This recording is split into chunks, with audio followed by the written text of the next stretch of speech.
Hey guys, Second Studios here. In today's 000webhost.com tutorial, I'm going to show you how to install another piece of forum software. This one is Simple Machines Forum.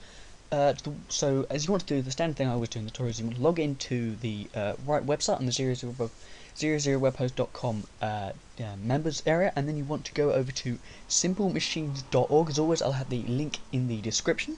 So once you load up their website, you have their website telling you some information about it, obviously with the name of the thing saying elegant. Blah, blah, information, of course. So we have community, download, customize, support, online manual, about, and etc, etc. So we're going to go download, which actually the domain for this is download.simplemachines.org if you want to go straight to that, and then it gives you a number of different options. Obviously we have a full install, large upgrade depending on upgrade versions, small updates, install previous versions, obviously change logs, and down here we have a web install, which is a small thing which will download all the client pieces it needs once you've uploaded that bit to your server. But for this example, we're just going to go back to the top of the page. We're going to do a full install. For this example, we're going to go for the zip, but obviously you can go for the tar files. Once you download this, as I've already done, the file itself is 2.5 megabytes in size, so it'll upload fine using 000webhost.com's standard upload protocol. So we're just going to go over here, obviously select your right domain. In this case we have, so we're going to go down to the file manager and upload it how we always would. Let's just skip that, obviously, because if you do close that again, you don't have to pass for some reason, which is a small security flaw there. So you want to obviously go into the public _HTML folder. Then we're just going to book it. It will install. It doesn't come inside the zip. It isn't in a folder. So if you want to install it at the root of your domain, is very easy to install. But for this example, we are actually going to install it at the root of the domain. So we just want to go upload.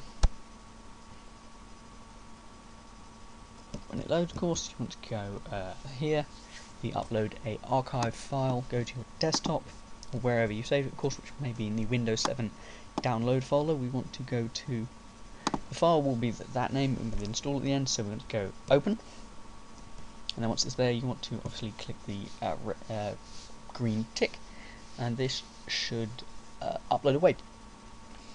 Why do you want to use it over other different forum software? Well, it just depends what you need. There are so many different free forum software out there. It depends on features, of course. Most forum software works in the same way, and of course obviously on 000webhost.com you can't use things like vBulletin because that's banned because of the fact you have to pay for it. So don't try and install vBulletin, because if you do and say you have a problem on the forum, they'll close the thread and report your site for using it. It's against the terms of use. But that's just an outlet, so obviously now we're just waiting for it to extract. For some reason, sometimes when you upload zips, it will return a whole load of PHP errors, but that doesn't mean that it's not actually done it. So depending on how many PHP errors there are, which in this case is a lot, we will scroll down. Obviously we have all the files here, and you can see checking files, file name is okay. So if you get an error there, obviously you've got to repackage the zip. Normally does solve zip problems in some cases. Obviously we have all the files below this. We want to go the back tick, and that's the pretty simple bit done. So we'll jump over back up to the top of the page and just open up our domain, which now should automatically open up where you obviously read it. It should automatically redirect you to the install.php folder. So obviously here it has some welcome information, how far along the overall progress of installing, install, writable checks, database settings, forum settings, database population, admin account, and things like that. So we're just obviously going to go over here, go install, obviously that paragraph a bit. Going to click, for this you want MySQL, depending, you can actually use the other one, but for this obviously, this is where you need to put in the data related to the MySQL host you're on. Obviously it isn't localhost. With most paid hosts, I believe it is localhost. I'm sorry, this is being a bit slow. So obviously then you put in the username for its password, database name, a database prefix, which obviously if you've got multiple installations of the same forum in one database, you can change that, which obviously you shouldn't really need to do that. And this page isn't loading, which isn't helpful, so I'm just going to open that up again in a new tab. It's awkward. I think it says that I can actually guess the thingies, but it's always better to check these things obviously before you look them up. And there we are. Sorry, I don't know why it is just being slow because they've all now loaded. So obviously you want to go into manage MySQL databases to get the MySQL server name, which in this case is server 6. One of them, it may be server 6, is at the moment of this video, obviously the date I've uploaded this video, is a bit having some problems, not really sure why. And obviously you want to get the database names, etc. You're going to go database name, obviously you want to change that.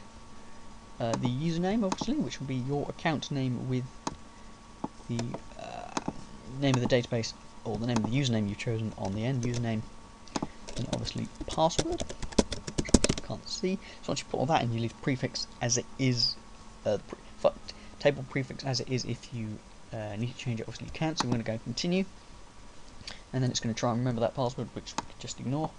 And then we have forum names, of course, which I'm just going to leave as they are. My community, obviously you can change that to what it is, and we'll be able to change that later. The forum URL, which may be, if it's on a folder, you need to put where that exactly is. It should work that out for itself, we hope. And then some other options, compressing things to save bandwidth, use database sessions instead of using files, which is perfectly reasonable. And then the character set, unallowing, but these things don't really need to change, so we're just going to jump over to continue. You can always fiddle around with them later, or just look at them there.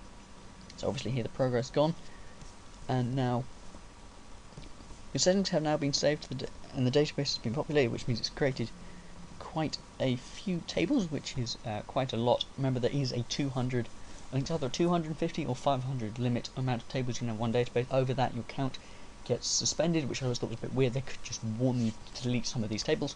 So that's per database, by the way. So obviously, and it's inside the rows. So we're next going to go again, go continue. Let's go to reload the page, and now we can choose the admin settings, which obviously just go admin.